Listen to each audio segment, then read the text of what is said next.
హరి ఓం శ్రీ పరమాత్మనే నమః.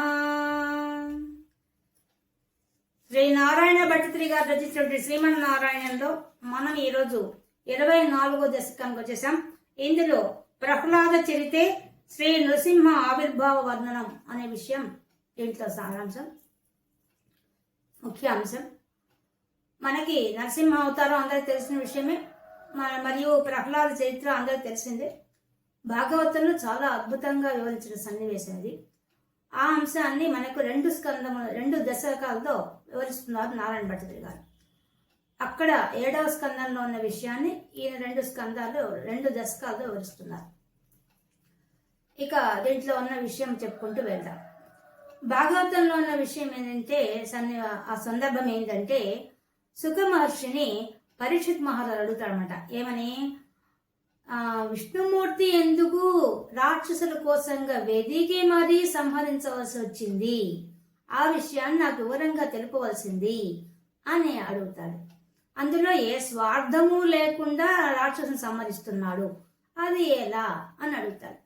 అడిగినప్పుడు సుఖమహర్షి చెప్తాడు, ఇలాంటి సందేహమే ఒకప్పుడు ధర్మరాజు కలిగింది, ఆ విషయం నుంచి చెప్పుకుంటూ వస్తానని చెప్పి ఆయన చెప్పడం మొదలు పెడతారు. భారతంలో రాజసూయ యాగం చేసిన తర్వాత చివర అగ్రపూజ అగ్రతాంబూలం ఎవరికి ఇవ్వాలని అనే చర్చ వచ్చినప్పుడు భీష్మ పితామహుడు వచ్చి కృష్ణ పరమాత్మకి ఇవ్వాలని చెప్తారు. ఆయన తాతగారు చెప్పిన ఆజ్ఞ ప్రకారంగా వాళ్ళు ధర్మరాజు ఆ కృష్ణ పరమాత్మకి ఇవ్వడానికి అన్ని ఏర్పాట్లు చేస్తాడు. చేసినప్పుడు శిశుపాలుడు లేచి అమితంగా దూషిస్తాడు కృష్ణ పరమాత్మని. అప్పుడు కృష్ణ పరమాత్మ ఆయన్ని తన సుదర్శన చక్రంతో శిరస్సు ఖండిస్తాడు. అప్పుడు ధర్మరాజు వాళ్ళు చూస్తూ ఉంటారు. కొంతమందికి మాత్రమే తెలుస్తుంది, ఆ శిశుపాలుడు మరణించగానే అతని శరీరంలో ఉండే ఒక దివ్య జ్యోతి వచ్చి కృష్ణ పరమాత్మను కలిసిపోయే సన్నివేశాన్ని చూస్తారన్నమాట. భీష్మ పితామహుడు చాలా మంది చూస్తారు. అది దుర్యోధనాదులకు ఎవరికి కనిపించదు. అది చూసి నా ధర్మరాజు పక్కనే నారద మహర్షి ఉంటాడు, ఆయన్ని ఆశ్రయించి అడుగుతాడు, మేము చూసినప్పటి నుంచి ఎవరే కాదు కదా శిశుపాలుడు, సొంతం పిన్నమ్మ కొడుకే ధర్మరాజుకి, కుంతి చెల్లెలు కొడుకు, అందుకని అడుగుతాడనమాట. నా పేతల్లి కొడుకు ఈ శిశుపాలుడు చిన్నప్పటి నుంచి చూస్తున్నాం, దంతవక్తుడు కానీ అతను కూడా ఒక పేతల్లి కొడుకే, దంతవక్తుడు కూడా.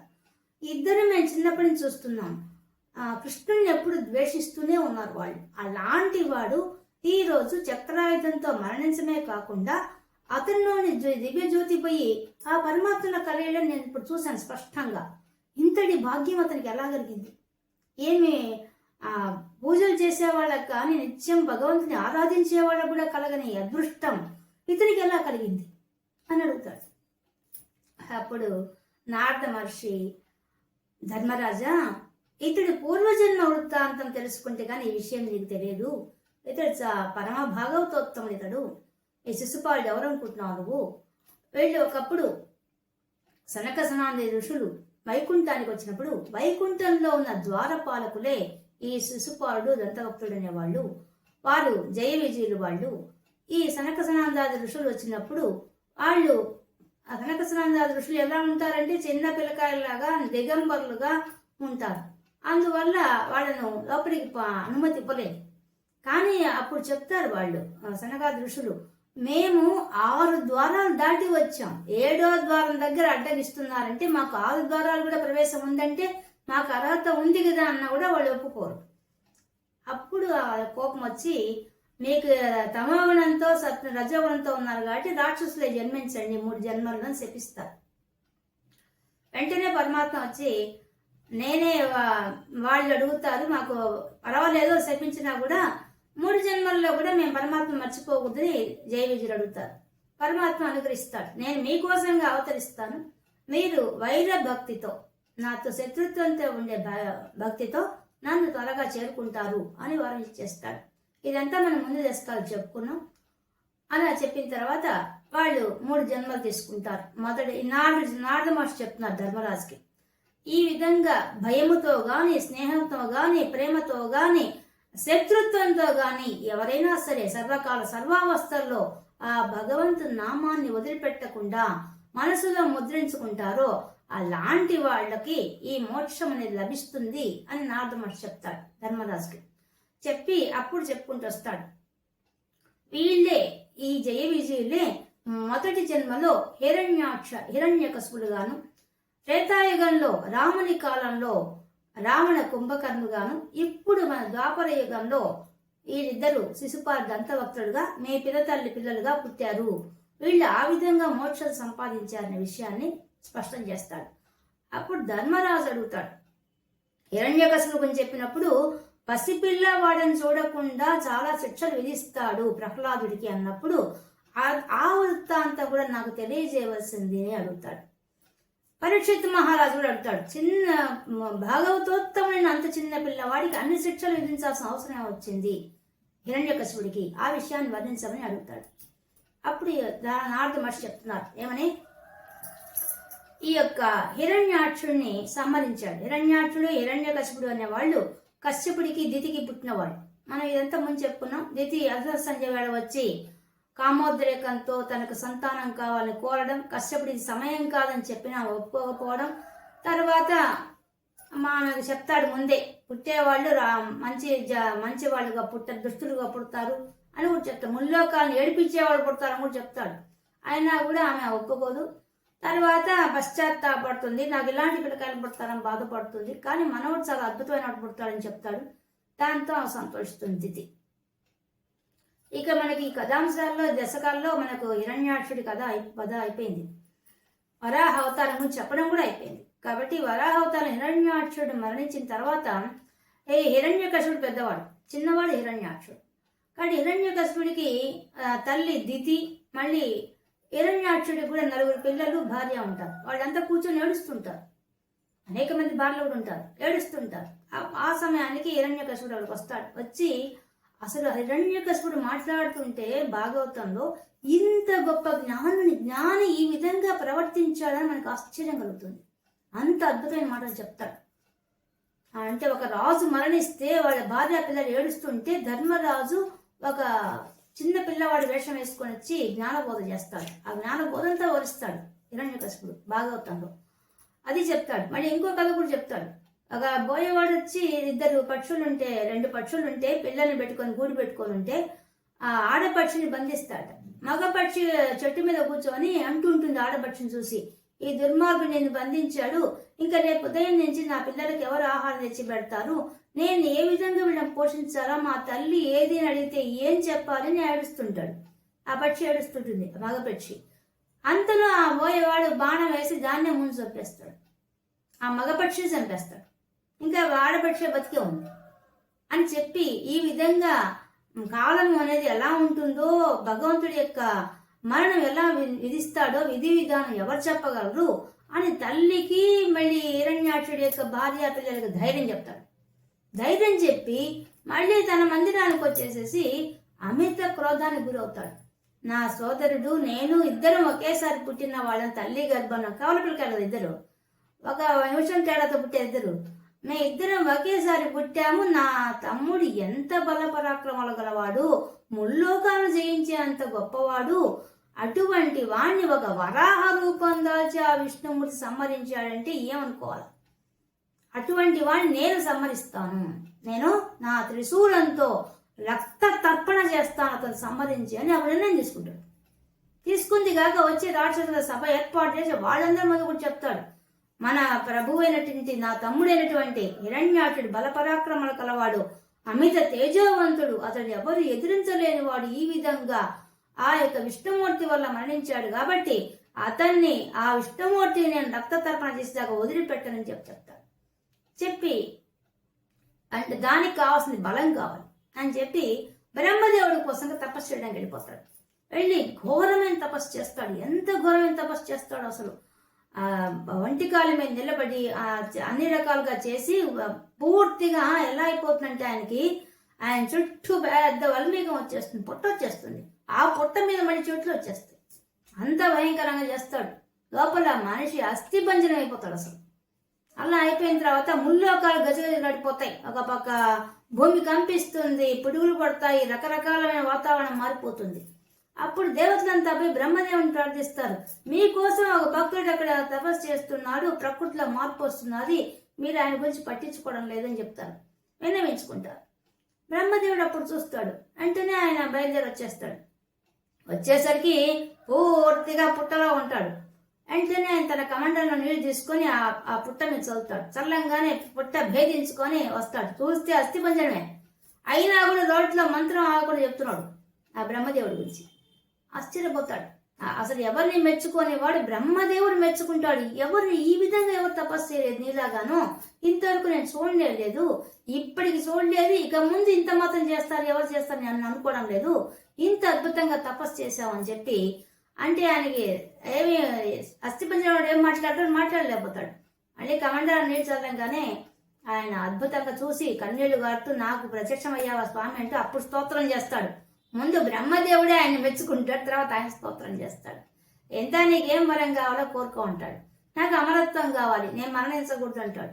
అది నాకేం లేదు నాయన, 100 ఏళ్ళ ఆయుష్ నాకుండేది, నేనే అల్పాయుష్కుని, నేను నీకు నియమిస్తాను, నీకు మరణం లేకుండా చేసే శక్తి నాకు లేదు, ఇంకేమైనా వరం కోరుకోమంటాడు. అప్పుడు ఏమో ఎంత పెద్ద లిస్ట్ చెప్తాడు. పగలు కాదు, రాత్రి కాదు, మనిషి కాదు, మృగం కాదు, దేవతలు కాదు, ఏది కాదు, తెలుగు కాదు, చీకటి కాదు, అవన్నీ కాకుండా ఉండే సమయంలో నేను మరణించాలని కోరుతాడు. అన్నీ ఎంత పెద్ద లిస్ట్ ఇస్తాడు. ఇచ్చిన తర్వాత అప్పుడు అర్థం చేసుకుంటాడు, నేను ఇచ్చినంత మాత్రాన ఆ పరమాత్మ చూసుకుంటాడు, విష్ణుమూర్తి ఉన్నాడు చూసుకుంటాడులే అని చెప్పి ఆ బ్రహ్మదేవుడు ఆయనకు ఆ వరం అనుగ్రహించేసేసి అంతర్ధానం అయిపోతాడు. ఇక అప్పుడు పోతూ ఒక మాట చెప్తాడు, నీకు ఇంతటి బలం ఇస్తున్నాను కాబట్టి నీవు దాన్ని వినయంతో శ్రేయస్సుకు ఉపయోగించు, లోకాల శ్రేయస్సు కోసం నీ యొక్క బలాన్ని ఉపయోగించు తప్ప ఆ ధర్మం మాత్రం చేయకుండా చెప్పేసిపోతాడు. కానీ వెంటనే అతను తీసుకున్న నిర్ణయం ఏంది, వెంటనే విష్ణుమూర్తిని సంహరించాలి, దేవతలు అందరివి ఎవరెవరి గొప్పతనం అంతా తనకు రావాలని కోరుకుంటాడు వెంటనే. అంతే రాక్షసుని తీసుకొని దేవలోకం మీద సిద్ధులు, సాధ్యులు, కిన్నెరులు, కింపురుషులు అందరి మీద పడిపోతాడు. పై అందరి వాళ్ళకి ఏమేమి స్పెషాలిటీస్ ఉన్నాయో అవన్నీ తనకు కావాలని తీసేసుకుంటాడు. దిక్పాలకులందరినీ శాసించేస్తాడు. ఇంకా ముల్లోకాలు వెతుకుతాడు విష్ణుమూర్తి కోసం. ఇక ఆఖరికి వైకుంఠాన్ని కూడా పోయి చూస్తాడు. వైకుంఠం రాగానే తెలుసుకుంటాడు విష్ణుమూర్తి. ఆయన హృదయంలో పోయి కూర్చుంటాడు. అంటే అక్కడ వైకుంఠము కనిపించదు, విష్ణుమూర్తి కనిపించాడు. అనుకుంటాడు, ఓహో నన్ను చూసి భయపడి పారిపోయినాడు, ఇంకే నేను జయించినట్టే అని భావించేసి అప్పుడు వెనక్కి వచ్చి ఆ యొక్క తన యొక్క హిరణ్యాక్షుడి యొక్క పిల్లలు వాళ్ళ చేత అన్ని తర్పణాలు చేయిస్తాడు. వాళ్ళకి హిరణ్యాక్షుడికి అవన్నీ చేయించి ఇంకా అక్కడి నుంచి చెలరేగుతాడు. అందరూ భూలోకంలో యజ్ఞయాగాది క్రతువులు చేయకూడదు, అన్ని నాకే చేయాలి, పైన ఆ ఇచ్చే హవిసులని నాకే చెందాలి అని ఒక రూల్ పెట్టేస్తాడు. ఈ విధంగా వీర విహారం చేస్తాడు హిరణ్యకశిపుడు. అప్పుడు దేవతలంతా రహస్యంగా సమావేశమై విష్ణుమూర్తిని ప్రార్థిస్తారు. ఏంది స్వామి ఇది, మేము చేసే మా పని మేము చేయడానికి లేకుండా ఉంది, ఎవరి పని వాళ్ళు చేయడానికి లేకుండా అన్ని వాడు చెప్పినట్టు వినా వస్తుంది, ఇది ఏమిటి కర్మ అని అంటే వాళ్లకు కేవలం మాటలు మాత్రమే పడతాయి. విష్ణుమూర్తి భయపడకండి, అతని కడుపును పుట్టేవాడు పరమ భాగవతుని పుట్టబోతున్నాడు, అతని ద్వారానే అతనికి శిక్ష పడుతుంది, మీరెవ్వరూ దిగులు పడవద్దు అని చెప్తాడు. ఇంతలో ఈయన తపస్సుకు వెళ్ళిన సమయంలోనే ఇంద్రుడు వీడు దుర్మార్గుడు కదా, అందరినీ హిరణ్యాక్షుడు అన్న కదా వీడని చెప్పి వాడు లేడు కదా, అండగా లేడని చెప్పేసి ఈ రాక్షసుల మీద యుద్ధానికి వచ్చి అట్లాగే ఆయన భార్య లీలావతిని కూడా తీసుకెళ్లిపోతుంటాడు. గర్భవతి ఆమె తీసుకెళ్లిపోతుంటే ఆ సమయంలో నారద మహర్షి ఎదురయ్యి పుట్టబోయేవాడు సామాన్యుడు కాదు, ఆమె గర్భంలో ఉన్నవాడని చెప్పి ఆమెను తీసుకెళ్లి తన ఆశ్రమంలో పెట్టుకొని ఆమె గర్భంతో ఉన్నా కూడా ఆమెకు ఎన్నో నీతి బోధలు చేస్తాడు, బ్రహ్మజ్ఞానం చెప్తాడు, విష్ణునామ మహిమ చెప్తాడు. అదంతా పొట్టలో కూర్చుని ఆ ప్రహ్లాదుడు వింటాడు. తర్వాత ఈయన తపస్సు అయిపోయి వెనక్కి వచ్చిన తర్వాత లీలావతిని అప్పగిస్తాడు నారద మహర్షి. ఇంకా అక్కడి నుంచి ఈయన వీర విహారం జరుగుతుంది. ఇంతలో పిల్లవాడు పుట్టడం, పెరగడం, ఆ పిల్లవాడిని గురుకులానికి పంపించాలని చెప్పి మొదటి బిడ్డ ఈ యొక్క ప్రహ్లాదు, అందువల్ల అతనికి ఇవ్వాలని చెప్పేసి గురుకులాన్ని పంపించడానికి కోసంగా గురువుల్ని పిలిపిస్తాడు. వాడు చండామార్కులు అంటారు వాళ్ళని, అంటే శుక్రాచార్యుల యొక్క పిల్లకాయలు. వాళ్ళు గురుకులం పెట్టుకొని ఉంటారు ఆయన తరఫున. అప్పుడు వచ్చి వాళ్ళకి అప్పగిస్తాడు ఈ పిల్లవాడిని. వాళ్ళు వచ్చి రాజధానికి వచ్చి తీసుకెళ్తారు పిల్లవాడిని. చెప్తాడు, బాగా విద్య నేర్చుకుని ఆయన గురువులు చెప్పిన మాట విన్న ఆయన ఎన్నో బుద్ధులు చెప్పి పంపిస్తాడు. పంపిస్తే ఈయనకు నారద మహర్షి యొక్క ఉపదేశం నరనరాన జీర్ణం అయిపోయినారు ఆ ప్రహ్లాదుడికి. ఆయన గురువులతో వెళ్ళిన తర్వాత గురువులు చెప్పేదంతా వింటాడు. ఏ మాత్రం నాకు తెలుసని గాని తెలియదని గాని ఏమీ మాట్లాడు అని శ్రద్ధగా వినయంతో వింటాడంతా. వాళ్ళు చెప్పేవన్నీ హిరణ్యకశిపుడి గురించే ఉంటాయి, రాక్షస ధర్మాలే ఉంటాయి. విష్ణువు గురించి ఒక్క మాట కూడా చెప్పరు వాళ్ళు. కానీ ఇతడు గ్రహిస్తాడు. ఇతని మాత్రం వాళ్ళు చెప్పేదంతా వింటాడు, లోపల మాత్రం విష్ణునామాన్ని వదిలిపెట్టడు. ఇలా ఉంటుంటే కొన్ని రోజులు అయిన తర్వాత ఆ పిల్లవాడిని చూడడానికి బుద్ధి పుట్టి ఈ హిరణ్యకశిపుడు ఆ బిడ్డను గురువుని రప్పిస్తాడు. రప్పించి ఆ పిల్లవాడిని పిలిచి అడుగుతాడు, నాయన నువ్వేం నేర్చుకున్నావు, నేర్చుకున్న సారం ఏంది నాయన అంటాడు. అప్పుడు విష్ణునామాన్ని మించిన నామం లేదని అప్పుడు చెప్తాడు. అంతే కోపం వచ్చేస్తుంది. తన శత్రువు గురించి ఇంత గొప్పగా చెప్తాడు, ఎవరు చెప్పారు, నీ గురువులు చెప్పారని చెప్పి లేస్తాడు, కేకలు పెడతాడు. అప్పుడు గురువులు, మేము చెప్పలేదు ఈ పిల్లవాడికి, ఇంకెవరు చెప్పారా, ఎవరు చెప్పారు ఈ విషయం, అసలు విష్ణువు ఒకడు ఉన్నాడని ఆయన గొప్పవాడిని ఎవరు చెప్పారు అసలు అని అడుగుతాడు.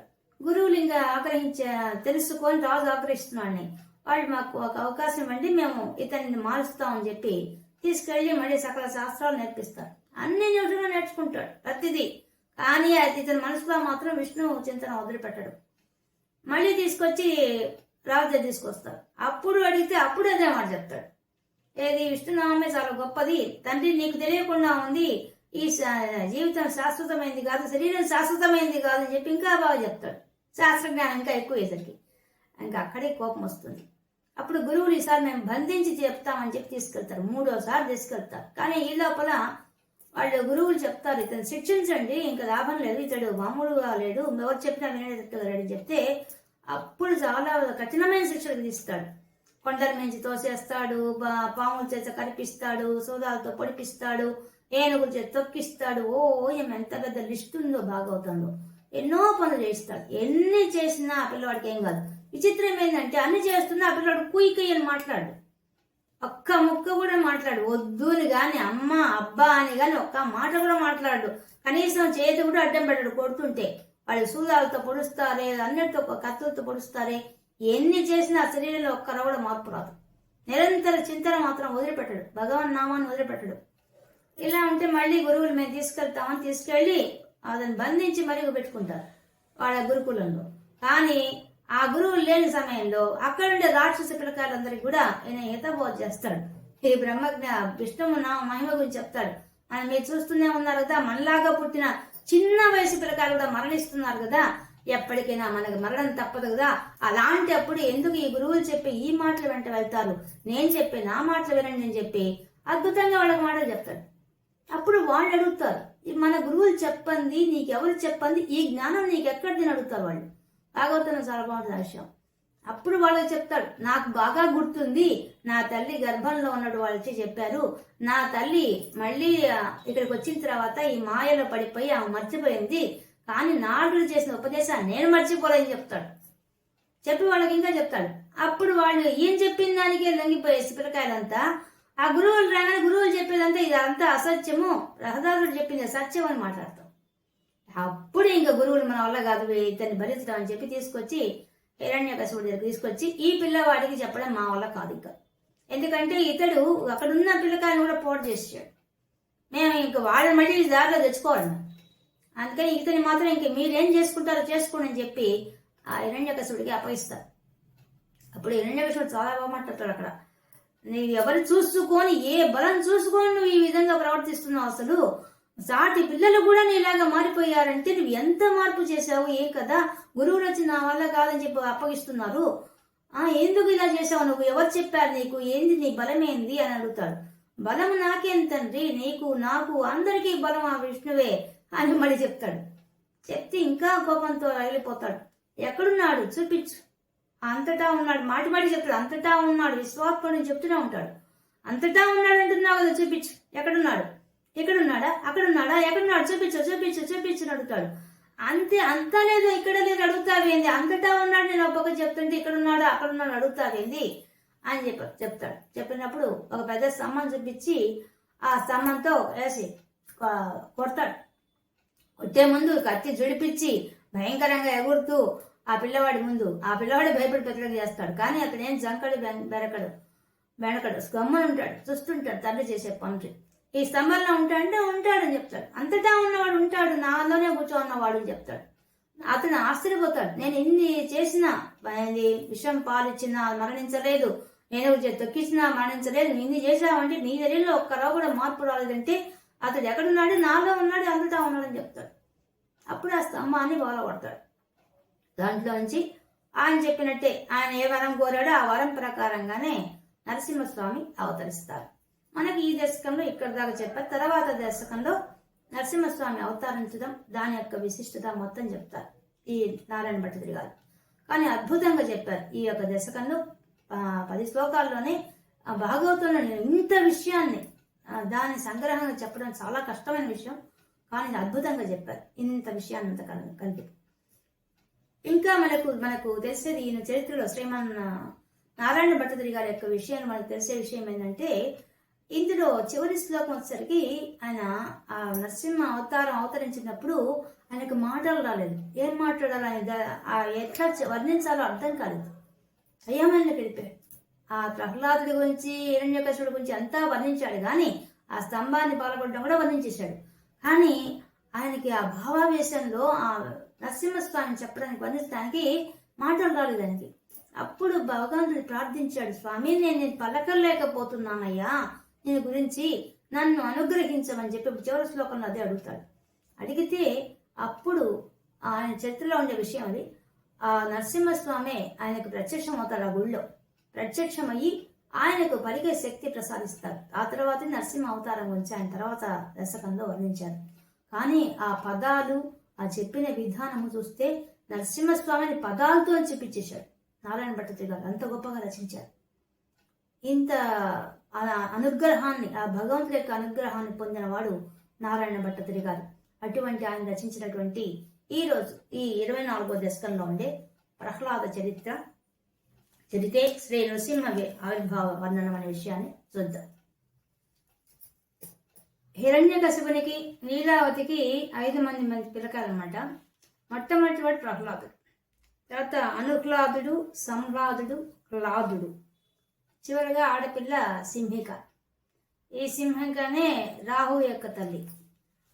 మళ్ళీ వచ్చి ఈ యొక్క ప్రహ్లాదుడికి వచ్చి విరోచనుడు ఒక కొడుకు. విరోచనుడి కొడుకే బలిచక్రవర్తి. బలిచక్రవర్తికి 100 మంది పిల్లకాయలు. వాళ్ళలో మొదటివాడు బాణాసురుడు. ఇక సంహ్లాదుడు అనేవాడికి పంచజనుడు అనే కుమారుడు. ఇతనే మనకు కృష్ణ పరమాత్మ గురువు కొడుకుని మింగేస్తే అతని కోసి తీసుకొస్తాడు, వాళ్ళ కొడుకుని రక్షిస్తాడు కదా. కృష్ణ పరమాత్మ కదలమని చేసుకుంటాం. అది ఆయనే పాంచజన్యం అనే శంఖంగా మారినవాడు. తర్వాత హలాదుడు అనేవాడికి పుట్టిన వాళ్ళే వాతాపి ఇల్వలుడు అనేవాడు. వాళ్ళ వల్ల అగస్త్యుడి ద్వారా మరణించిన వాళ్ళు. మనం కూడా ఇప్పటికి అంటుంటాం వాతాపి జీర్ణమని. అలా ఆ కథ అట్లా వచ్చింది. హనుహ్లాదుడికి వచ్చేసి మహిషాసురుడు, భాస్కరుడు అనేవాళ్ళు ఉన్నారు. వీటిలో మనకు అమ్మవారి దాంట్లో కనిపిస్తారు. మళ్ళీ ప్రహ్లాదుడి భార్య పేరు దేవి. ఇది మనం తెలుసుకొని పోదాం. మొదటి శ్లోకంలో అడుగు పెడుతున్నాం. ఇంకా వెళ్దాం. హిరణ్యాక్షే పౌత్రిప్రవర వపుష దేవ భవతా హతే శోక క్రోధ గ్లపిత ధృతి రేతస్య సహజః హిరణ్య ప్రారంభః కసిపు రమరారాతి సదసి ప్రతిజ్ఞామాతేనే తవ కిల వధార్థం మురళిపో అని పిలుస్తున్నాడు పరమాత్మని. నారాయణ భట్టతిరి గారు శ్రీమన్నారాయణని పిలుస్తున్నాడు. మురళిపో, గురువారప్పని పిలుస్తున్నాడు. మురళిపో, మురారి రాసిన శత్రువునిటి ఓ స్వామి, నిన్ను హిరణ్యాక్షే, ఆ హిరణ్యాక్షుని వరాహ అవతారం సంహరించావు కదా, అది పౌత్రి ప్రవర శ్రేష్టమైన వరాహ అవతారంతో వపుష దేహంతో భవతా హతే నీ చేత సంహరించబడిన తర్వాత సహజ అతనితో పాటు పుట్టినవాడు. అంటే కవల ప్రకారం కదా హిరణ్యకశ్యపుడు, హిరణ్యాక్షుడు. ఆ కశ్యపుడికి దితికి పుట్టిన వాళ్ళు.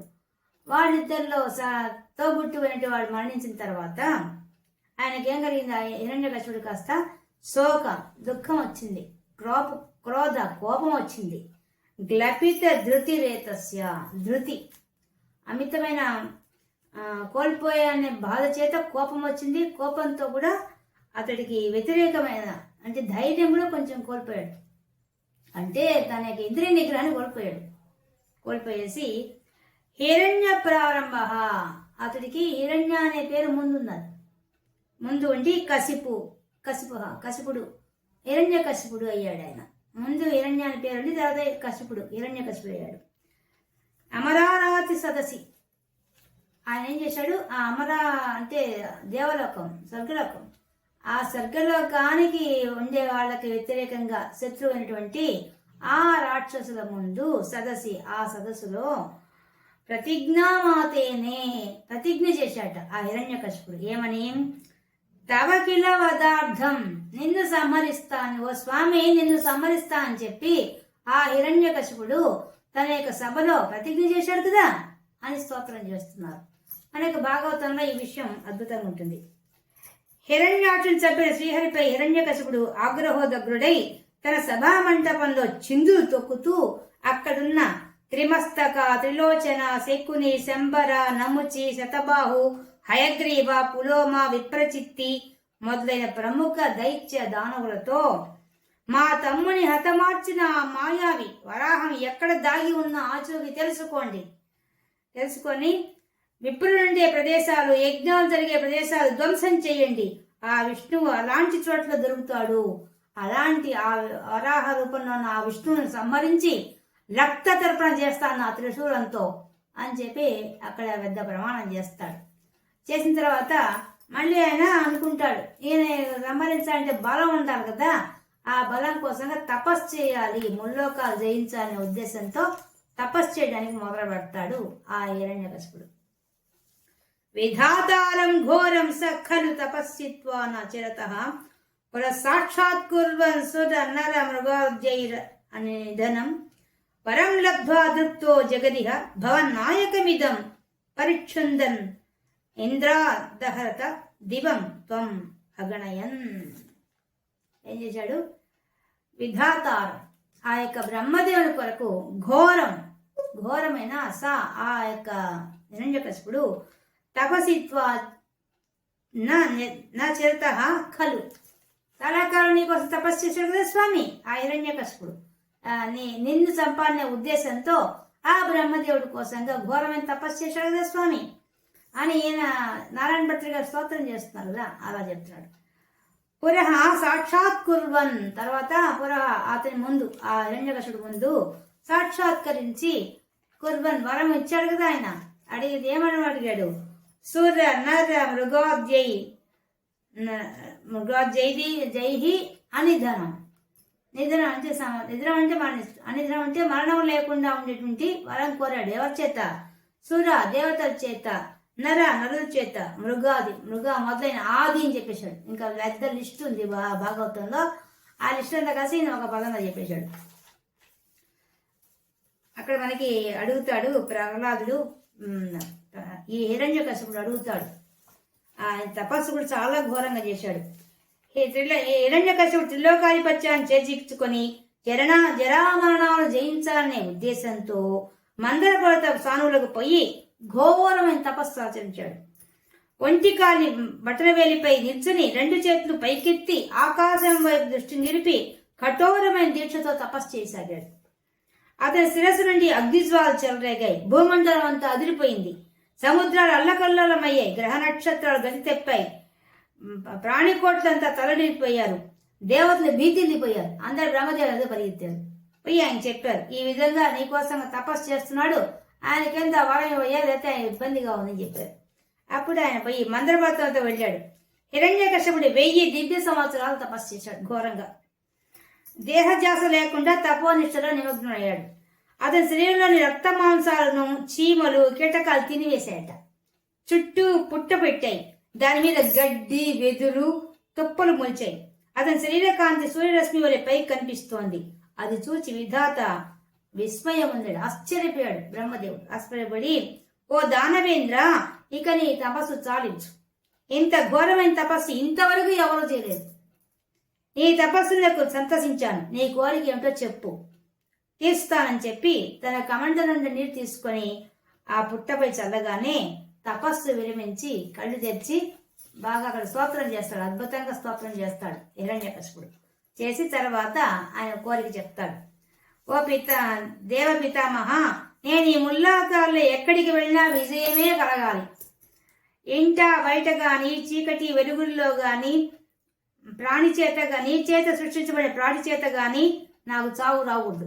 గాలిలో గాని, నీటిలో గాని, నింగిలో గాని, నిప్పులో గాని, అస్త్ర శస్త్రాలతో గాని నాకు మరణం రాకూడదు. ఎన్ని కోరికలు చెప్పాడు. నాకు దేవ, దానవ, నర, జంతు, నాగుల్లో ఎవరి చేతను చావు రాకూడదు. అలాంటి జీవితం ప్రసాదించు అని కోరుకున్నాడు. అలా కోరుకుంటే బ్రహ్మ సరే అని చెప్పి, నాయన ఇలాంటి వరాలు ఇప్పుడు ఎవ్వరిదాకా ఎవ్వరు కోరలేదు, అయినా నీకు మాత్రం ఇవ్వబడినవి. ఈ అపూర్వమైన వరాన్ని పొంది దుర్వినియోగం చెయ్యకు అని చెప్పాడు. సద్బుద్ధితో ప్రవర్తించు అని చెప్పి ఆ బ్రహ్మ మాయమైపోయాడు. ఇంకంతే. వరం లబ్ధ్వా దృప్తో, వరం పొందిన మద గర్వంతో జగదిహ భవన్ నాయకమిదం, స్వామి నీ నాయకత్వంలో ఉంది ఈ జగత్తు, ఈ విశ్వమంతా నీ అధీనంలో ఉంది. అటువంటి నిన్ను త్వాం అగణయన్, నిన్ను లెక్క చేయకుండా ఆ హిరణ్యకశిపుడు పరిక్షుందన్ అందరినీ బాధ్యత మొదలుపెట్టేశాడు. నింద్రాదహర్త దివం, ఆ స్వర్గలోకానిపై ఇంద్రుని యొక్క సింహాసనం కూడా ఆక్రమించేశాడు. అలాంటి పనులు చేయడం మొదలు పెట్టాడు. ఇది మనకు భాగవతంలో చాలా ఘోరంగా చెప్పారు. అతడు ఎలా ఎన్ని హింసలు చేశాడు ఈ విషయాన్ని.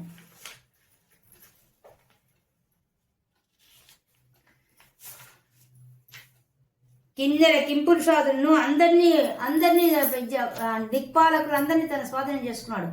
ఎవరైనా తన మాట వినాల్సిందే. ఒక్కరు కూడా దిక్కడానికి వీల్లేదు. ఎందుకంటే వరప్రభావం ఉంది కాబట్టి ఎవరు ఆయన ఎదిరించలేదు. ఆఖరికి ఇంద్రుడి సింహాసనం కూడా ఆక్రమించేశాడు. అన్ని ముల్లోకాల్లో ఉండే అన్ని లోకాల్లో పోయాడు. అందరినీ ఏడిపించాడు. అందరి దగ్గర అధికారం చలాయించడం మొదలు పెట్టేశాడు. ఇంత ఘోరంగా చేశాడు ఈ హిరణ్యకశిపుడు వాళ్ళ పట్ల. అప్పుడు వీళ్ళు ఏం చేస్తారంటే, దేవతలంతా ఏం చేస్తారంటే ఒక రహస్య సమాసం ఏర్పాటు చేసుకొని ఆ విష్ణుమూర్తిని ప్రార్థిస్తారు. ఏంది, మేము వచ్చి మా యొక్క పదవులు కోల్పోయాం, మాకు అధికారాలు లేవు, పైన గాలి వీచమంటే వీచాలి, నిప్పు ఎంతవరకు ఉండాలో అంతవరకే ఉండాలి, నీరు అట్లే ఉండాలి, అన్నింటినీ ఆధీనం చేసుకున్నాడు. ఏం చేస్తారు ఇంకా ఆఖరికి పిశాచగణాలతో సహా అందరినీ ఏం చేశాడు. అప్పుడు విష్ణుమూర్తి ప్రార్థిస్తే విష్ణుమూర్తి ఏం చెప్తాడంటే, మాటలు మాత్రం వినపడతాయి. అతనికి పుట్టబోయే బిడ్డ ఒకటి పైన ఇప్పుడు చాలా అగాత్యాలు చేస్తాడు, అధర్మం చేస్తాడు, అన్యాయం చేస్తాడు. అప్పుడు నేను ఆయన చేసిన దుష్కృత్యాలకు పంట పండిన తర్వాత వచ్చి నేను సమరిస్తాను. అతని కొడుకు వల్లే అతడు మరణిస్తాడు. అందువల్ల మీరు నిశ్చింతగా ఉండండి అంటే ఎవరి లోకాలకు వాళ్ళు వెళ్ళిపోతారు. కానీ అతనికి లోబడే పనిచేస్తుంటారు హిరణ్యకశిపుడికి. అదే మనకు భాగవతం చెప్పారు. రిహంతుం త్వాం భూయః తవ పదమవాప్తస్య చ రిపోః బహిర్దృష్టిరంతర్దదిద హృదయే సూక్ష్మ వపుషా వదనుచ్చైస్తత్రాప్య కిల భవనాంతే చ భృగయన్ ధియా యాతం మత్వా స ఖలు జితకాశీ నివృతే.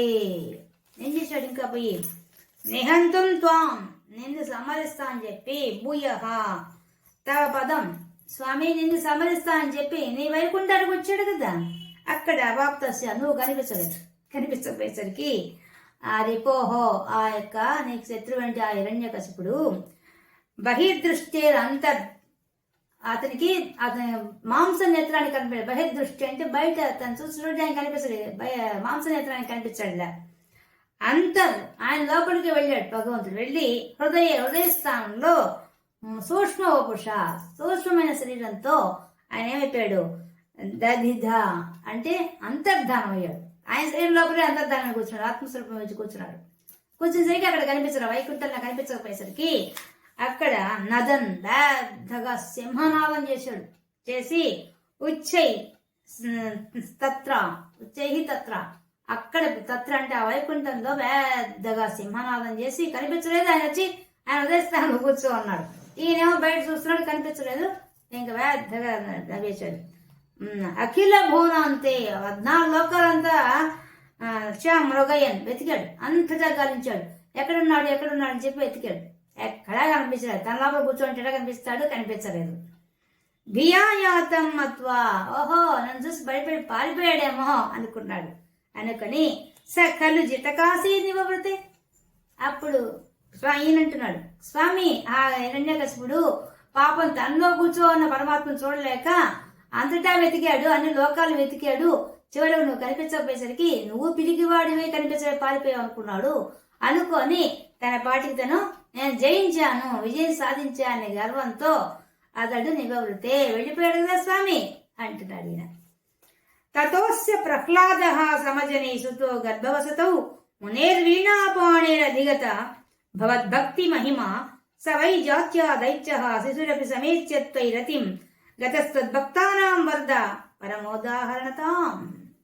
వరదా, ఓ స్వామి వరదా, అందరినీ కోరిన కోరికలు తెచ్చే ఓ స్వామి, ఆ దేవతలంతా నేను ప్రార్థిస్తే నువ్వెందుకు వరం ఇవ్వకుంటావు అని అనుగ్రహించేవాడి అటువంటి నీవు. తతః ఆస్య, ఆ సమయాన ఆ తర్వాత అస్య ఆ హిరణ్యకశుడికి ప్రహ్లాద సమజని, ప్రహ్లాదుని అనే పిల్లవాడు పుట్టాడు. సుతో గర్భవసతవు, ఆ పిల్లవాడు తల్లి గర్భంలో ఉండగానే మునేర్ వీణాపాణేర్, ఎవరైతే వీణాపాణం వీణిని చేతి ఎందుకు కలవాడు ముని ఎవరో నా నారద ముని, ఆయన ద్వారా అధిగత తెలుసుకున్నాడు. ఏం తెలుసుకున్నాడు ఆ పిల్లవాడు? భగవద్భక్తి మహిమ, నీ యొక్క భక్తి యొక్క మహిమను అతడు బాగా తెలుసుకున్నాడు. తెలుసుకొని సవై జాత్యా దైత్య, దైత్య కులంలో పుట్టినప్పటికీ, దైత్య రాక్షసుల కులంలో పుట్టినప్పటికీ, శిశురపి చిన్న పిల్లవాడైనప్పటికీ కూడా సమేచ్ఛ త్వైరతిం, త్వైరతిం నీ అందే అమితమైన అనన్యమైన భక్తి కలవాడు. గతస్తద్భక్తానం, అందులో అతడు పొందాడు. ఏం పొందాడు? తద్భక్తానం, భక్తులందరిలో కూడా పరమోదాహరణత, పరమమైన ఉదాహరణ, మన బెస్ట్ ఎగ్జాంపుల్ ఎవరు భక్తుల్లో అంటే అతడు ఒక్కడే నీ భక్తుడు, అతడు తప్ప ఇంకెవరు భక్తులు కాదు. అలాంటి వాడు గట్టగా లెక్కించబడ్డాడు, భక్తుల్లో భక్తాగ్రగణ్యుడిగా పేరు పొందాడు అని చెప్పి చెప్తున్నారు. ఇక్కడ మనకి భాగవతంలో దీన్ని చెప్తారు. ప్రహ్లాద నారద పరాశర పుండరీక వ్యాస అంబరీష సుఖ సౌనక భీష్మలోభ్యాం, అందులో మొట్టమొదటి పేరు ప్రహ్లాదుడిగా ఇచ్చారు. అంటే భగవద్భక్తుల్లో భాగవతులలో మొట్టమొదటి పేరు ప్రహ్లాదుడు ఇచ్చారు. అంటే అంతమంది భక్తులున్నా కూడా వాళ్ళలో చిన్న పిల్లవాడైనా ఇంత గొప్ప పేరు సంపాదించాడు. అంటే అనన్యమైన భక్తి ఉంది అతనికి, అందుకే సాధించగలిగాడు. అదే ఇక్కడ మనకు నారాయణ భట్ల గురువు గారు చెప్తున్నారు. కానీ భగవద్భక్తి అతని యొక్క విషయాన్ని భాగవతంలో చాలా అద్భుతంగా చెప్పారు. అతని ప్రవర్తన, అతని భక్తి తత్పరత చూస్తే చెప్తారు. చూడండి, ప్రహ్లాద సమస్త ప్రాణులు తన వంటివి అని వాటి ఎందు సమహిత్వం కలిగి ఉండేవాడు. పెద్దలు ఎదురైతే సేవకుల వలె వినయంతో నమస్కరించేవాడు. ఇతర స్త్రీలు కనిపిస్తే మాతృభావంతో పక్కకు తొలగిపోయేవాడు. శీలవంతుడు, దీనులను తల్లిదండ్రుల వల్లే ధర్మవత్సలతో చూచేవాడు. ఎంత దయార్ద్ర హృదయుడు, స్నేహితులను సోదరుల వల్లే భావించేవాడు. చక్రవర్తికి కుమారుడైనా కూడా అందరితో కలిసి మెలిసి ఉండేవాడు. అంత గొప్పగా చెప్పారు, చాలా వివరంగా చెప్పారు. ఇక్కడ భాగవతులతో మంచి స్నేహం ఉండేది. అందుచేతనే ఈ జన్మలో అసుర గృహంలో జన్మించిన దుష్టుల మధ్య తిరుగుతున్నా అతని హరిభక్తి బెదరలేదు, అతడు బంధాలు చిక్కొనలేదు. అటువంటి పుణ్యాత్ముడైన పుత్రుని కఠినాత్ముడైన తండ్రి అనేకమైన హింసలు గురి చేశాడు.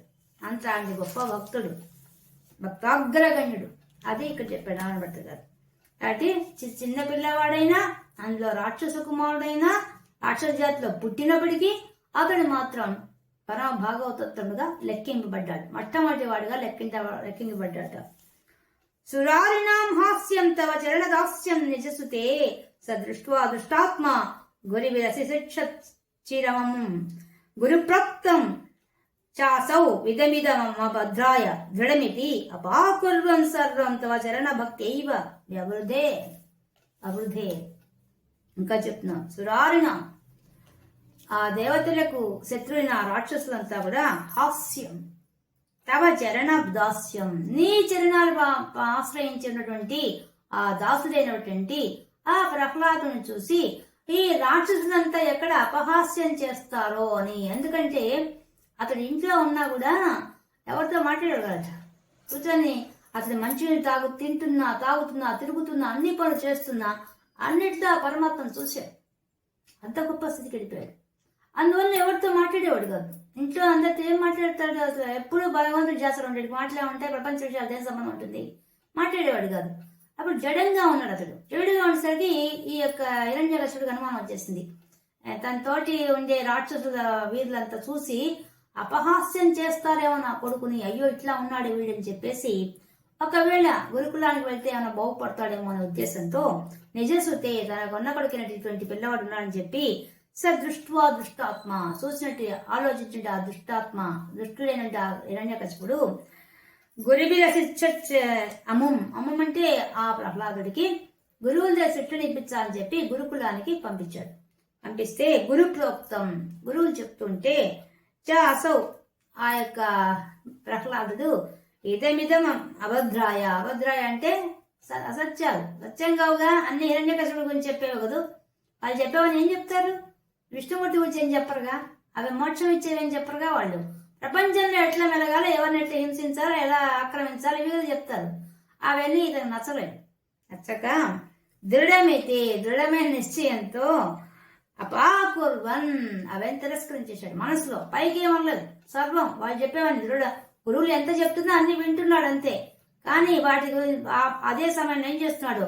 నిరంతర నామాన్ని ధ్యానిస్తున్నాడు, జపం చేస్తున్నాడు.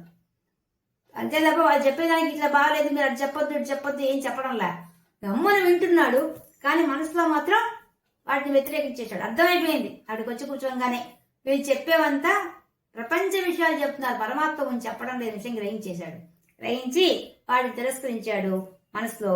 ఇంకా తవ చరణ భక్తి ఏవా, తన స్వామి నీ భక్తుడై నీ చరణాలయ ఆశ్రయించుకొని వృద్ధే అవే పెంచుకున్నాడు. ఎంతకాలం ఉన్నాడో అంతకాలము తన మనసులో మాత్రం నీ మీద భక్తి పెరిగిపోయింది తప్ప వాళ్ళు చెప్పే మాటలేవి ఆ యొక్క గురువులు చెప్పే వాటిని స్వీకరించలేదు అతడు.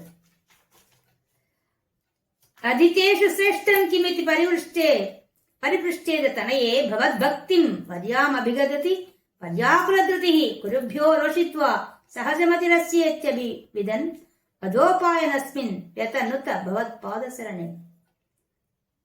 ఈ విధంగా ఉండేసరికి పంపించేశాడు గురువు దగ్గరికి. ఏమైనా మొదట పుట్టిన బిడ్డ ప్రేమ ఉంటుంది కదా, పసిబిడ్డ అయినా కూడా చాలా కాలం పంపించేశాడు. పంపించిన తర్వాత దిగులు పట్టుకుంది, పిల్లవాడు ఎలా ఉన్నాడో ఏం నేర్చుకున్నాడు. నిజంగా చాలా భాగవతం చాలా చక్కగా చెప్పారు. ఆయన ఎంత ఆలోచించాడు, తండ్రిగా ఎంత బాగా ఆలోచించాడో. నా బిడ్డ ఎలా ఉన్నాడో చూస్తాము, ఒకసారి ఏం చెప్తాడు విందామని చాలా శ్రద్ధగా ఆయన పిలిపించి అడుగుతున్నాడు. ఏమని? అదితేషు శ్రేష్టం కిమితి, ఆయన నువ్వు తెలుసుకున్న ఈ జ్ఞానంలో శ్రేష్టమైన సారమైంది, ఏం తెలుసుకున్నావు నాయన నువ్వు అని ప్రశ్నించాడు. కదా తన కుమారుణ్ణి చాలా పాలిచ్చి దగ్గర కూర్చోబెట్టుకొని ముంగుడు సరిదిద్ది మూర్ధన్య భాగాన్ని వాసన చూసి అప్పుడు అడుగుతాడు. ఎంత బాగా అడుగుతాడు భాగవతంలో. భగవద్భక్తిని అడిగితే వెంటనే చెప్పేశాడు, నీ భక్తి. నారాయణ భట్ గారు చెప్తున్నారు, స్వామి నీ మీద భక్తే గొప్పది అని చెప్పేశాడు. చెప్పి వర్యాం అభిగలతి, అంతకు మించి ఇంకోటి లేదని చెప్పేసి చాలా చక్కగా చెప్పేశాడు. పర్యాకుల ధృతి, అది వినంగానే ఒక్కసారిగా తన శత్రువు మాట తన చెవుల్లో పడంగానే తట్టుకోలేకపోయాడు ఆ యొక్క హిరణ్యకశిపుడు. అంటే కల్లవరపడ్డాడు. ఏంది బిడ్డ ఇక్కడికి పోయి ఏం నేర్చుకొచ్చాడు? నేను పంపించింది దేనికి? నేను పంపించిందే ఇక్కడ ఇంట్లో ఉంటే ఇలా ఉన్నాడని చెప్పి గురువు దగ్గర పంపించాను. అక్కడికి పంపిస్తాడు, ఇదే నేర్చుకొచ్చాడు, ఇదే చెప్తున్నాడు. తను ఇంతకుముందు ఎలా ఉన్నాడో ఎలా ఉన్నాడు ఇంకా బయటపడదు. ఎప్పుడు బయటపడింది పూర్తిగా? ఇప్పటిదాకా పసిపిల్లవాడిని ఏదో జడంగా ఉన్నాడు అనుకున్నాడు, కానీ ఇంత గొప్పగా ఉన్నాడని ఇప్పుడు బయటపడిపోయింది. కాబట్టి గురుభ్యో రోషిత్వ, వెంటనే గురువుని చూసుకోపడ్డాడు. ఏం మీరు ఇదే నేర్పించింది నా బిడ్డకి, ఎన్ని రోజులు పంపిస్తే అని కోపం వచ్చేసింది. కోపం వచ్చేసరికి వాళ్ళు చెప్పారు, సహజమతి, ఇతడు సహజంగా ఉంది, తిరిగి ఎవ్వరు ఏం చెప్పలేదు. అది కూడా అడుగుతాడు, హిరణ్యకశిపుడు అడుగుతాడు, ఆయన నీకెవరు చెప్పారు ఇవన్నీ? నవ్వుతూ అడుగుతాడు. నీకెవరు చెప్పారు ఇవన్నీ? పసిబిడ్డ కదా, ముద్దుగా ఉన్నాడు కదా, అందుకని నేను ఎవరు చెప్పారు నాయన నీకు? నీ గురువులు చెప్పారా? నీకు సపరేట్గా చెప్పారా? లేకపోతే ఇంకెవరిని బోధించారా? నీకు ఎలా తెలిసింది ఈ విష్ణువు గురించి? నువ్వు ఎందుకు చెప్తున్నావు నాకు అని అడుగుతాడు. అప్పుడు అడిగితే ఏం చెప్పాడు? అది విష్ణువు గురించి ఒకరు చెప్పాలి తండ్రి, అది సహజంగా వస్తుంది అని చెప్తాడు పైన. అనగానే అప్పుడు గురువులు కూడా చెప్తారు, అవును ఇది సహజంగా వచ్చింది, ఎవ్వరు నేర్పించలేదు, మేము అస్సలు చెప్పాం కదా, మన రాజ్యాన్ని ఇవన్నీ లేవు కదా, కాబట్టి ఇతను స్వతంత్రంగా సహజంగా నేర్చుకున్న విషయమే తప్ప ఇది ఎవరు నేర్పించింది కాదు అని వాళ్ళు చెప్పేశారు. అస్యేత్య అభివిధన్ ఆ విషయాన్ని తెలుసుకున్నాడు. వాళ్ళు చెప్పి తెలుసుకొని ఇంకా కోపం వచ్చేసింది. ఇంకా వధోపాయానస్మిన్, ఇంకా సంహరించాలి, వీడు నా కడుపున పెట్టి నాకు శత్రువు అయిన ఆ విష్ణుమూర్తిని తలుచుకుంటున్నాడు, వీడిని సంహరించాలి అని నిర్ణయానికి వచ్చేసి భగవత్పాద శరణే, నిన్నే పాదాలు ఆశ్రయించుకుంటున్న ఆ బాలుణ్ణి ఇంకా అనేక విధాలుగా శిక్షించడానికి సిద్ధపడ్డాడు ఆ యొక్క హిరణ్యకశిపుడు. ఈ విషయాన్ని మనకు భాగవతంలో అద్భుతంగా చెప్పారు మనకి.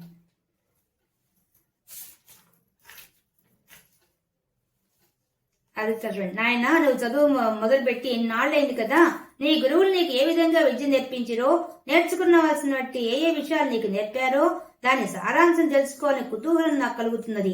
నువ్వు నేర్చుకున్న విషయాల్లో ఒక్క అంశం మీదనైనా ఒక్క పద్యాన్ని వినిపించింది ఆయన అని అడిగాడు. అప్పుడు చెప్పాడు, చదివించిరి నన్ను గురువులు, చదివిది ధర్మార్థ ముఖ్య శాస్త్రంబులు, నే చదివినవి గలవు పెక్కులు, చదువుల్లో మర్మమెల్ల చదివిది తండ్రి అని చెప్పాడు. గురువులు నన్ను చక్కగా చదివించారు నాన్న. ఆయన నేను ధర్మశాస్త్రాలు అర్థశాస్త్రం అన్నీ నేర్చుకున్నాను, ముఖ్యమైన శాస్త్రాలు చదివాను, నేను చదివింది చాలా ఉన్నాయి కానీ అందులో సారం ఏముందో అది గ్రహించేశాను అని చెప్పాడు.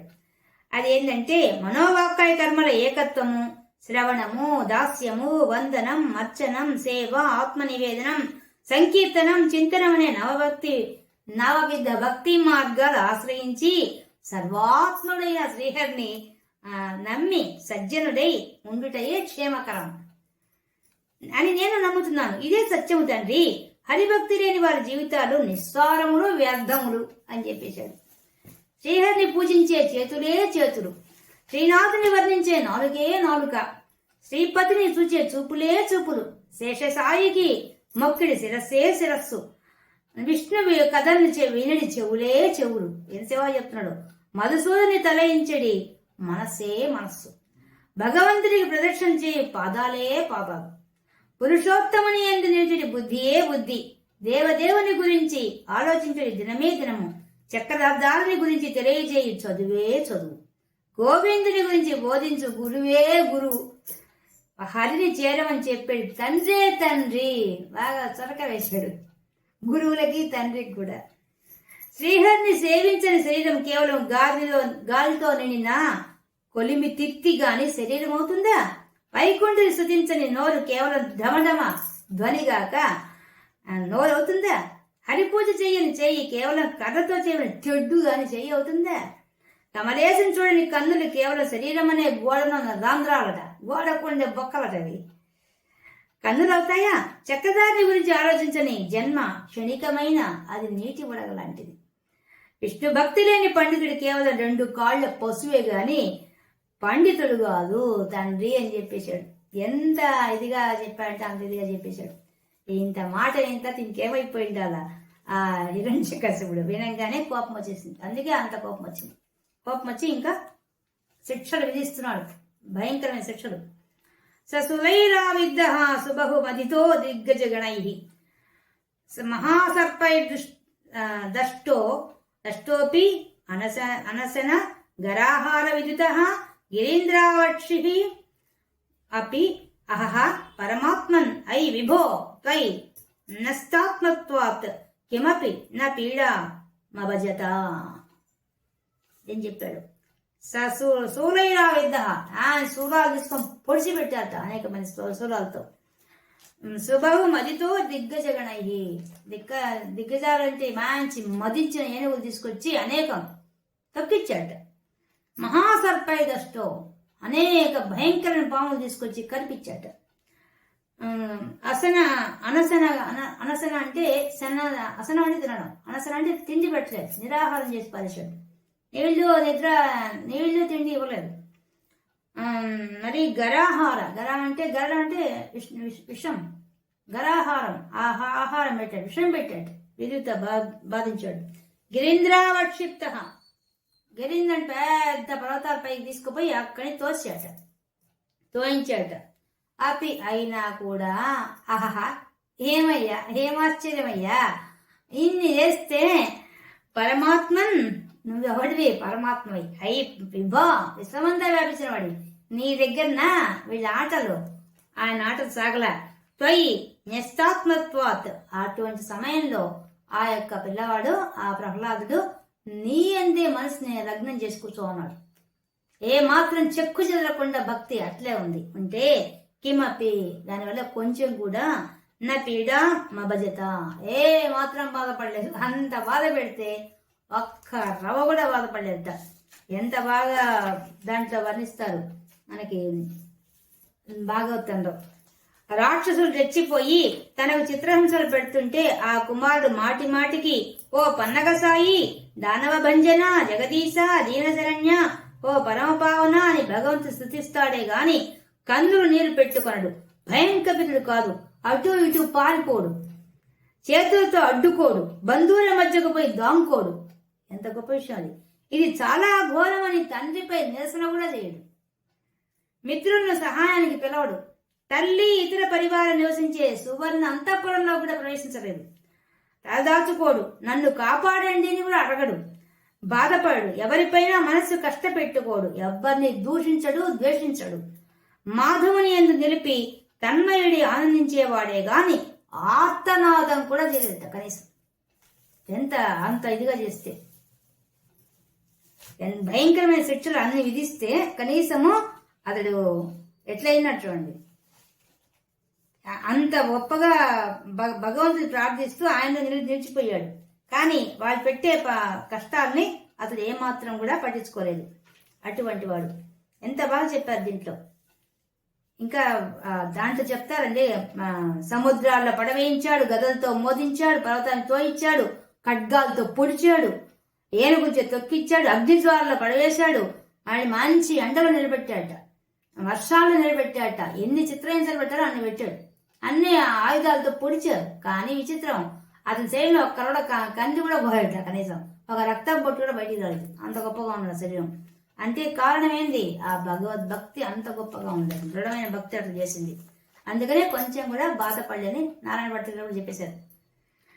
తత శంకావిష్ట స పునరతి దుష్టోశ్చ జనకో గురుత్యా తద్దేహ కిల వరుణపాసైస్త మరణత్ గురుశ్చా సాన్నిధ్యే స పునరనుగాన్ దైత్యతనయాన్ భగవద్భక్తేస్తత్వం పరమమపి విజ్ఞాన మసిషత్.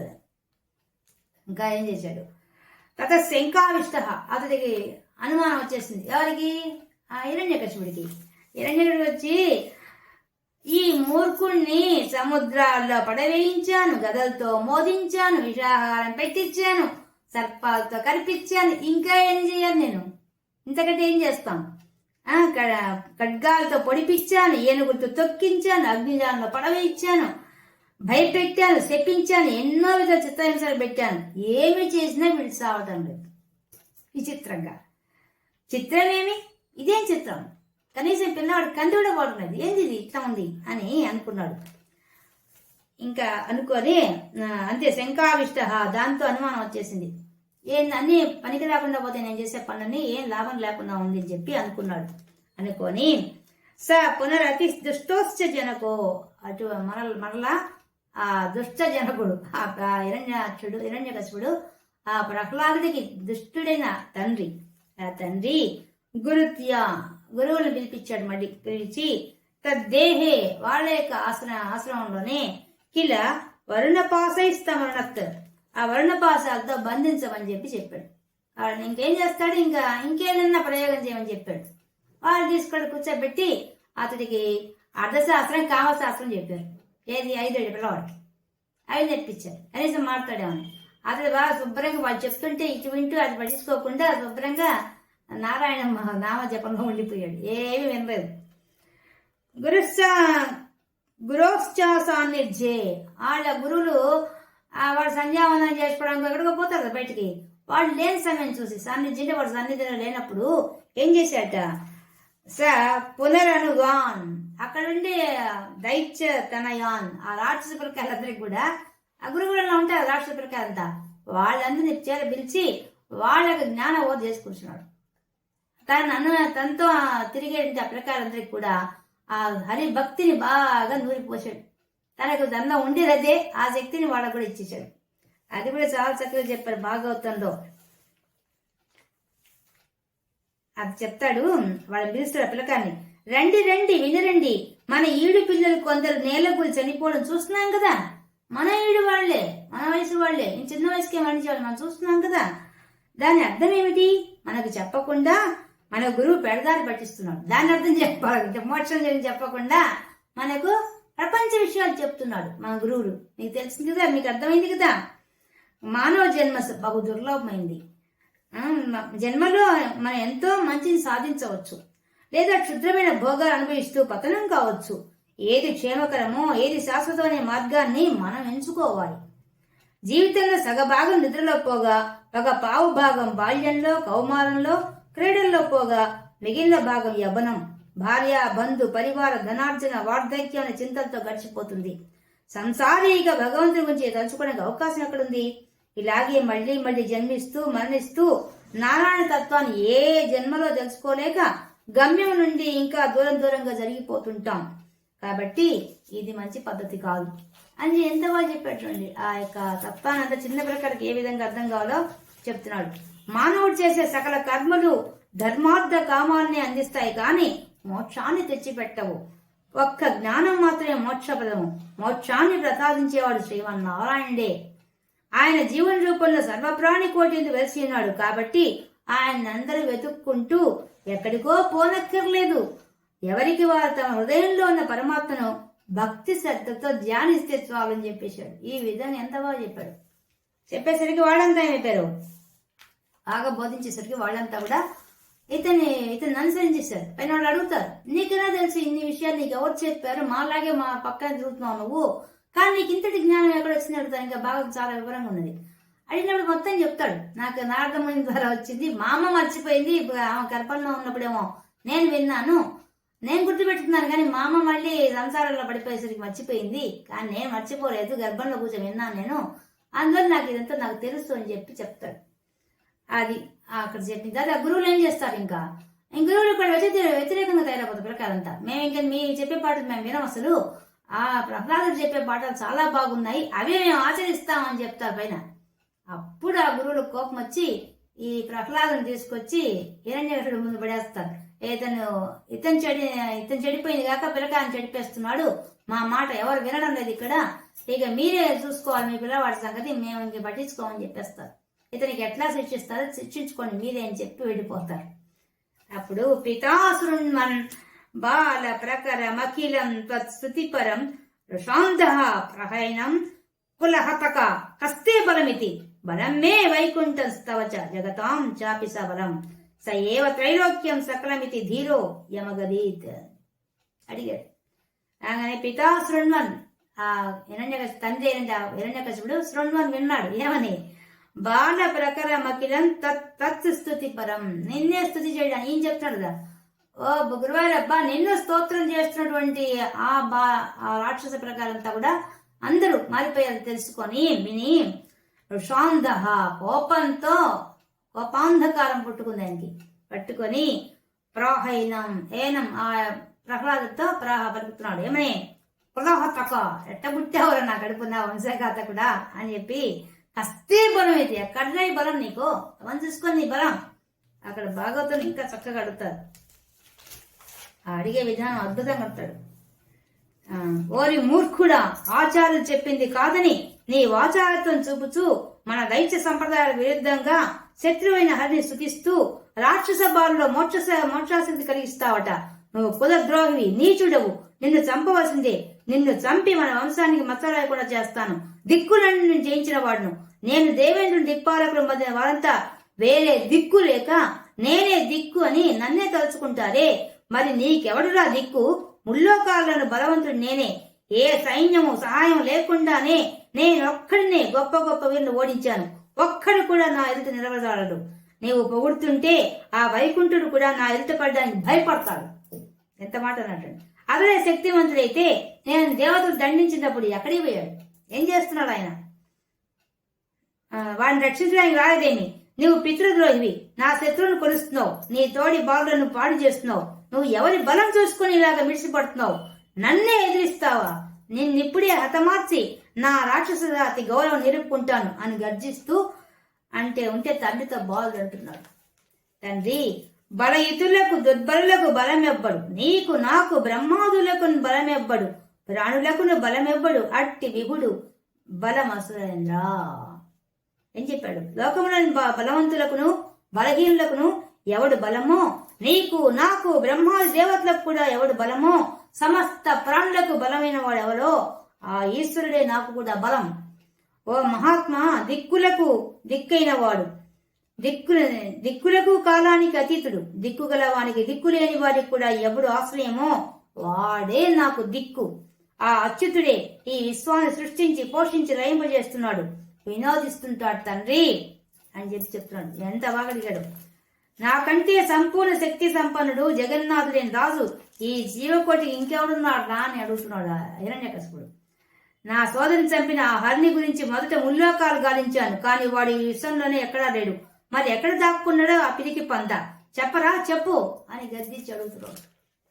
అడిగితే ఇక్కడ చెప్పాడు, బలం మే వైకుంఠ, ఆ వైకుంఠ వాసుడే నాకు బలం. తవచ నీకు కూడా బలం ఆయనే. జగతాం చాపి సబలం, ఆ జగత్తు సర్వ జగత్తుకు అతడే బలం. స ఏవ త్రైలోక్యం సకలమితి, సకల ముల్లోకాలకు అతడే గతి. ధిరో యమగదీత్, ధైర్యంగా ఏమాత్రం భయపడకుండా అంత బాగా నిలబడి ఆ తండ్రితో చెప్పాడు. ఇప్పుడు మనం భాగవతం చెప్పా కదా, అంత ఇదిగా చెప్పాడు.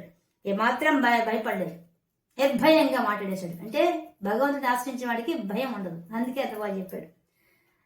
అరే కాసౌ సకల జగదాత్మ హరిరీతి ప్రభింతే స్మాత్ స్తంభం చరిత కరవాలో దితిసుత అత పశ్చాద్ విష్ణో నహి వదితిమిసోస్మి సహసా కృపాత్మన్ విశ్వాత్మన్ పవనపర వాసిన్ హృదయమాం. నారాయణ భట్టర్ గారు చెప్తున్నారు, అద్భుతంగా చెప్పారు జీవశ్లోకం. ఆయన చెప్తున్నాడు, అక్కడ కూడా చెప్తాడు.